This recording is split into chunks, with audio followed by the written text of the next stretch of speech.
बिस्मिल्लाहिर्रहमानिर्रहीम। इब्तिदाई रब्बे जलील के बाबरकत नाम से दरूद पाक मोहम्मद मुस्तफ़ा सल्लल्लाहु अलैहि वसल्लम की ज़ात पर मैं आपसे मुखातिब हूँ। रशमत अली,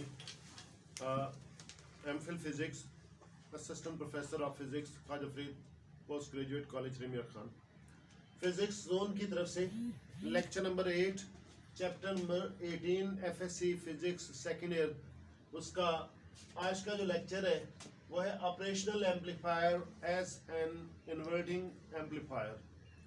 लास्ट लेक्चर में हमने ऑपरेशनल एम्पलीफायर पढ़ा, तो उसमें दो किस्में पढ़ी हैं।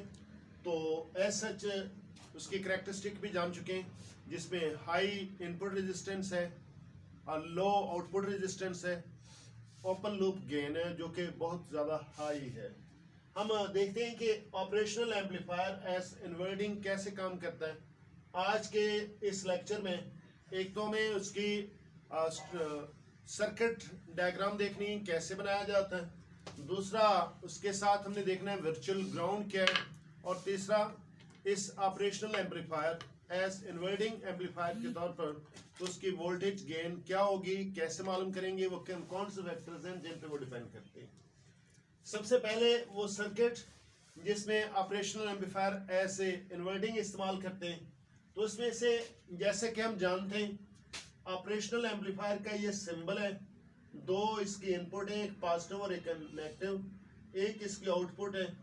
तो अब इस तरह के अगर दो इनपुट हैं, दो में से एक को कर दिया जाएगा ग्राउंड, जो कि वी पॉजिटिव को ग्राउंड कर दिया गया। इसका मतलब अगर ग्राउंड है तो वी पॉजिटिव पोटेंशियल जो होगा वो जीरो होगा, जबकि वी नेगेटिव पे एक रेजिस्टर के जरिए एक इनपुट अप्लाई की गई। इनपुट के दो टर्मिनल, एक हम ये जानते हैं कि एसी सप्लाई हो या कोई भी सप्लाई हो, दो टर्मिनल्स होते हैं, एक हाई दूसरा लो, या एसी में हम कहेंगे एक लाइव दूसरा न्यूट्रल। तो इसका एक टर्मिनल ग्राउंड पे और दूसरा टर्मिनल पॉजिटिव पे समझ लें। तो ये ग्राउंड लो पोटेंशियल, या फिर ग्राउंड जीरो पोटेंशियल, या फिर नो पोटेंशियल, या फिर इसको हम कह लें कि नेगेटिव पोटेंशियल। अच्छा, दूसरे इस सर्किट में हम देख रहे हैं कि रेजिस्टेंस R1 है और एक और रेजिस्टेंस है जो इस पॉइंट से नेगेटिव टर्मिनल के साथ ज्वाइन कर रहा है, और इस आप देख रहे हैं ऑपरेशनल एम्पलीफायर से ऊपर से जाके आउटपुट में लगा हुआ है। तो ये आउटपुट है, एक ये टर्मिनल है वी पॉजिटिव, और ये उसका नेगेटिव होगा या लो पोटेंशियल होगा या ग्राउंड लेवल होगा, चूंकि इसके साथ अटैच्ड है। ये लेवल सबकी एक ही लेवल है, इसको हम ग्राउंड पोटेंशियल या लो पोटेंशियल कहेंगे।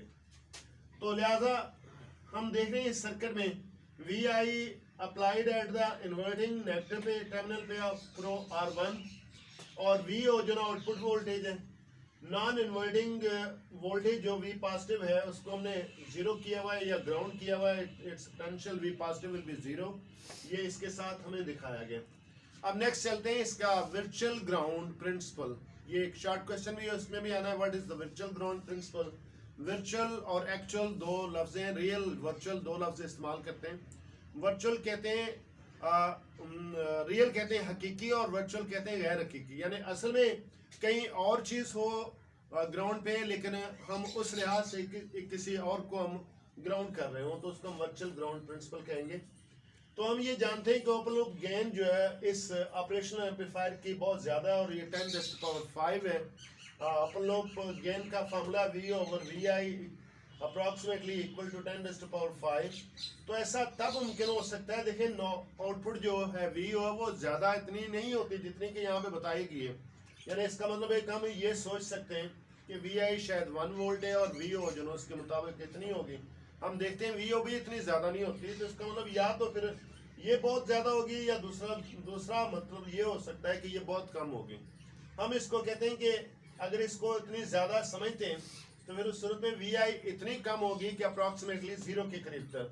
तो लिहाजा this is possible only when VI is approximately equal to zero.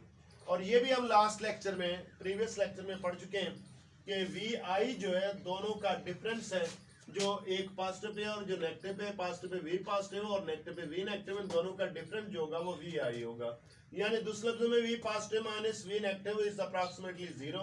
अगर इसी को हम प्रोसीड करते हैं तो V positive is approximately equal to V negative, ये दोनों इक्वल हो जाएंगे। उसको उधर शिफ्ट कर लें, दोनों तकरीबन इक्वल हो जाएंगे।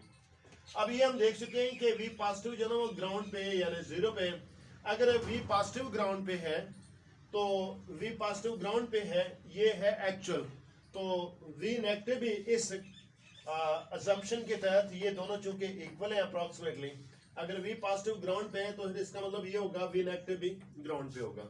ये होगा एक्चुअल ग्राउंड, यानी हम देख रहे हैं कि वी पॉजिटिव को ग्राउंड पे लगाया हुआ जबकि वी नेगेटिव को डायरेक्टली ग्राउंड पे नहीं लगाया हुआ। तो इस अजम्पशन के तहत कि वी पॉजिटिव और वी नेगेटिव दोनों इक्वल हैं, और ये एग्जैक्ट सी बात है, इतनी ज्यादा हाई गेन की वजह से हम कह रहे हैं कि ये अप्रॉक्सीमेटली जीरो होगा, दोनों इक्वल हो जाएंगे। तो इक्वल में अगर एक ग्राउंड पे तो दूसरा भी ऑटोमेटिकली हम समझ लेंगे ये भी ग्राउंड पे है। यहाँ पे फिगर में दिखाया हुआ कि V positive pay 0 volt show किए हुए, 0 वोल्ट, और इसी तरह इस पॉइंट पे भी 0 वोल्ट शो किए हुए, यानी इधर वी नेगेटिव है तो वो भी 0 और इधर वी नेगेटिव 0, वी पॉजिटिव भी 0। अब चलते हैं आगे, इसकी वोल्टेज गेन हासिल करने के लिए इस एम्पलीफायर की वोल्टेज गेन क्या होगी। हम देख रहे हैं कि ये एसी सिग्नल इसमें शो किया हुआ, वीआई में एसी सिग्नल इसमें शो किया हुआ, तो एसी सिग्नल में करंट जो है ना उसकी पोलैरिटी रिवर्स होती रहेगी। अगर हम सपोज कर लें कि ये इनपुट है, इनपुट में एक लम्हे में ये पॉजिटिव है, फिर बढ़ते बढ़ते मैक्सिमम हो गया, फिर 0 हो गया, फिर रिवर्स हो गया। इसका मतलब ये होगा कि करंट एक वक्त में यूं फ्लो कर रहा होगा इस डायरेक्शन में, और अगले लम्हे हाफ पीरियड के बाद, हाफ टाइम पीरियड के बाद ये वापस फ्लो कर रहा होगा। इसी तरह यहाँ पे भी इधर से करंट यूं फ्लो कर रहा है तो अगले लम्हे में ये बैक करंट फ्लो करेगा। हम दोनों एट ए टाइम जो ना काउंट नहीं कर सकते, कोई एक लम्हा हम एक हाफ साइकिल कंसिडर कर लेंगे, तो उस साइकिल को मद्देनजर रखते हुए आगे हम कैलकुलेशन फॉलो करेंगे। अब जैसे कि ये वी नेगेटिव और वी पॉजिटिव, इसके दरमियान में एक रेजिस्टेंस होती है जिसको हम इनपुट रेजिस्टेंस कहते हैं, और प्रैक्टिकली वो बहुत ज्यादा सेवरल मेगा ओम में रेजिस्टेंस होती है। वो रेजिस्टेंस इतनी ज्यादा हाई होने की वजह से इधर से आने वाला करंट इसमें नहीं जा सकता और इधर से जाने वाला करंट उसमें नहीं जा सकता, तो ये करंट इधर नहीं जाएगा। इसका पोटेंशियल अगर इधर 0 है तो इसका मतलब इधर भी 0 है। तो यहाँ पे आके ये करंट जो फ्लो कर रहा है R1 में से हम सपोज कर लेते हैं इस वक्त करंट की डायरेक्शन जैसे शो की हुई राइटवर्ड है, तो अगले हाफ पीरियड के बाद T/2 के बाद ये करंट बैकवर्ड होगा, लेकिन इस वक्त हमने राइटवर्ड शो किया हुआ, इधर से करंट इधर तो जा नहीं सकेगा क्योंकि इधर हाई रेजिस्टेंस है। फिर दूसरा पाथ इसका ये है, R2 में से करंट इधर जाएगा और इधर से आउटपुट पे हमें VO वोल्टेज हासिल कर सकते हैं विद रिस्पेक्ट टू ग्राउंड के साथ।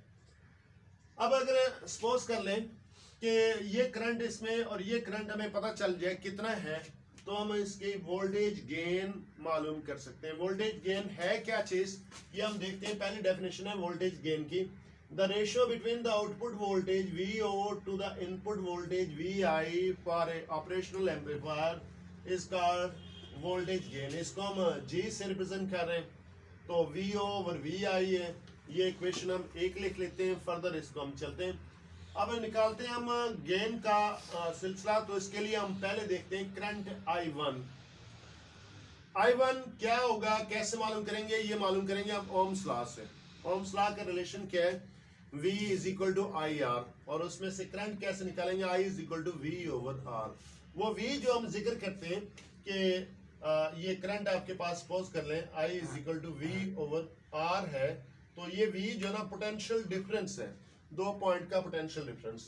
2 पॉइंट का पोटेंशियल डिफरेंस कैसे होगा कि एक पॉइंट है रेजिस्टेंस के एक तरफ से, दूसरा पॉइंट रेजिस्टेंस के इस तरफ से। इस तरफ जो पोटेंशियल है वो VI है, और इस तरफ जो हम यहाँ कह लें ये तमाम पॉइंट पे एक ही पोटेंशियल होना, वो 0 होना है। ये V नेगेटिव, वैसे तो इधर V नेगेटिव की वजह से, लेकिन इधर वर्चुअल ग्राउंड की वजह से 0 पोटेंशियल है। तो यहाँ पे VI, इस एक टर्मिनल पे VI, दूसरे पे V नेगेटिव है, इन दोनों का पोटेंशियल डिफरेंस, और I1 would be equal to potential difference VI minus V negative. हम VI को ग्रेटर तस्वर कर रहे हैं क्योंकि करंट की डायरेक्शन राइटवर्ड है, तो यकीनन राइट साइड वाला, लेफ्ट साइड वाला जो पोटेंशियल है वो हायर होना चाहिए और राइट साइड पे लोअर होना चाहिए, तब भी करंट इस डायरेक्शन में फ्लो कर सकता है। तो लिहाजा VI is greater than V negative over R1 जो उसका रेजिस्टर है, ये बेसिकली वही पोटेंशियल डिफरेंस है। अब VI एज इट इज और V negative virtual ground principle के तहत जो हम लास्ट पढ़ चुके हैं वो 0 हो गया। अगर ये 0 है तो बाकी जो रिलेशन बचेगा VI ओवर R1 बचेगा। ये हो गया current I1। Similarly current flowing through the R2 can be found as, ये भी वही ओम्स लॉ ही हम इस्तेमाल करेंगे।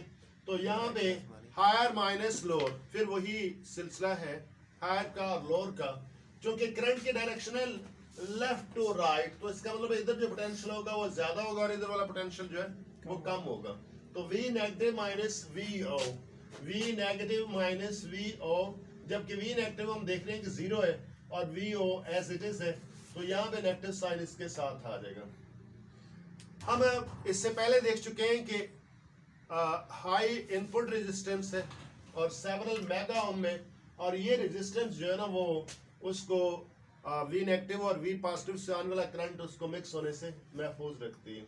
तो practically current flows between positive and negative, यहाँ पे no current flows between positive and negative, positive and negative उसके दोनों में से कोई करंट फ्लो नहीं करेगा। तो अगर नहीं करेगा तो इसका मतलब करंट का एक ही रास्ता है, इधर तो करंट जा नहीं रहा है, इधर से यूं गया, फिर ऐसा लग रहा है कि ये R1 और R2 दोनों सीरीज कॉम्बिनेशन हो गए। तो सीरीज कॉम्बिनेशन में करंट सेम होता है। सीरीज कॉम्बिनेशन में I1 और I2 क्या होंगे, दोनों सेम होंगे। ये दोनों इक्वेशंस ले लें 2 और 3 को, तो इनको मैनेज कर लें। I1 है VI over R1 minus VO over R2, तो VO ओवर VI बनाना है, तो यकीनन ये अरेंज करेंगे, माइनस R2 ओवर R1 हो गया। तो ये इक्वेशन 1 में VI ये गेन के बराबर है, तो लिहाजा गेन आ गया R2 ओवर R1, ये माइनस साइन। अच्छा, यहाँ पे नेगेटिव साइन क्या शो करता है कि जो इनपुट हमने अप्लाई की थी आउटपुट पे हमें उसका साइन फेज जो ना रिवर्ट हो गया। रिवर्ट का मतलब है इन्वर्ट हो गया, यानी 180 का फेज शिफ्ट है। Negative sign indicates that the output signal is 180 degree out of the phase with respect to the input signal. तो लिहाजा क्लोज लूप गेन, ये सब कुछ हम जो देख रहे हैं depends upon the externally connected to resistances R1 and R2। तो यानी अंदर वाला जो कोई भी सिस्टम कुछ तरह किस तरह है वो इस पर डिपेंड नहीं कर रहा। तो गेन डिपेंड कर रही है एक R1 पे एक R2 पे, और ये दोनों गेन जो है, दोनों रेजिस्टेंसेस जो है वो एक्सटर्नली कनेक्टेड है, इसके अंदर से कनेक्शन इनका नहीं है। तो लिहाजा इन दोनों पे डिपेंड करती है। जितनी हम यहाँ पे देख रहे हैं गेन उतनी ज्यादा होगी जितनी R2 ज्यादा होगी, और गेन उतनी ज्यादा होगी जितनी R1 कम होगी। R2 ग्रेटर हो तो गेन ज्यादा, R1 ग्रेटर हो, R1 स्मॉलर हो तो गेन तब भी ज्यादा। नेगेटिव का मतलब है फेज शिफ्ट हो गया। तो लिहाजा ये एक्सटर्नल जो एक एग्जांपल के जरिए इसको हम गेन को कैलकुलेट करते हैं। R1 अगर 10 किलो ओम हो और R2 जो ना 100 किलो ओम हो, तो ये वैल्यू से इसमें हम सब्स्टिट्यूट करें तो माइनस 10 के बराबर है गेन। अब जरा देखिए ओपन लूप गेन 10⁵ है, और जबकि इसकी जो एक्चुअल गेन है वो -10। माइनस का मतलब है साइन रिवर्ट हो गया, इन्वर्ट हो गया, यानी अगर पॉजिटिव सिग्नल मिल रहा है तो उधर आउटपुट में हमें नेगेटिव मिलेगा, नेगेटिव मिल रहा है तो आउटपुट में हमें पॉजिटिव मिलेगा। तो इसकी जो एम्पलीफिकेशन फैक्टर है, यानी VI अगर हमने दिया इसको सिर्फ 1 वोल्ट, तो VO जो हमें मिल रहा है वो 10 गुना ज्यादा मिलेगा। अच्छा, अब एक चीज और इससे हमें कंक्लूड करना है, ये जो हमें इसमें बताया जा रहा है कि अगर इस R2 और R1 पे डिपेंड करती है गेन, तो R2 जितनी ज्यादा होगी गेन उतनी ज्यादा होगी, और R1 जितनी कम होगी गेन उतनी ज्यादा होगी। तो R1 कम करके करंट ज्यादा से ज्यादा गुजारना चाह रहे हैं, और R2 ज्यादा करके करंट जो डायरेक्ट इसमें आउटपुट में जा रहा है उसको रोकना चाह रहे हैं। तो फिर करंट कहां से गुजारना चाह रहे हैं, क्योंकि इनपुट रेजिस्टेंस वाकई बहुत ज्यादा है, लेकिन करंट एक्चुअली इसमें से पास करेंगे तो तब उसकी वो एम्पलीफायर काम करेगा। आज का लेक्चर इख्तिताम को पहुंचा। अल्लाह हम सब का हामी नासिर